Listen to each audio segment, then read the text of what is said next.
சங்கீதம் 11 1 முதல் 7 வரை. ராகத்தலைவனுக்கு ஒப்புவிக்கப்பட்ட தாவீதின் சங்கீதம்.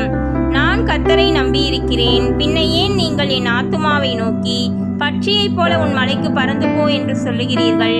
இதோ துன்மார்க்கர் வில்லை வளைத்து செம்மையான இருதயத்தார் மேல் அந்தகாரத்தில் எய்யும்படி தங்கள் அம்புகளை நாணிலே தொடுக்கிறார்கள். அஸ்திபாரங்களும் நிர்மூலமாகிறதே, நீதிமான் என்ன செய்வான்? கர்த்தர் தம்முடைய பரிசுத்த ஆலயத்தில் இருக்கிறார். கர்த்தருடைய சிங்காசனம் பரலோகத்தில் இருக்கிறது. அவருடைய கண்கள் மனுபுத்திரரை பார்க்கிறது. அவருடைய இமைகள் அவர்களை சோதித்தருகிறது. கர்த்தர் நீதிமானை சோதித்தருகிறார். துன்மார்க்கனையும் கொடுமையில் பிரியமுள்ளவனையும் அவருடைய உள்ளம் வெறுக்கிறது. துன்மார்க்கர் மேல் கண்ணிகளை வருஷிக்க பண்ணுவார்.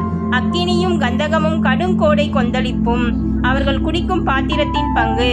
கர்த்தர் நீதியுள்ளவர், நீதியின் மேல் பிரியப்படுவார். அவருடைய முகம் செம்மையானவனை நோக்கி இருக்கிறது.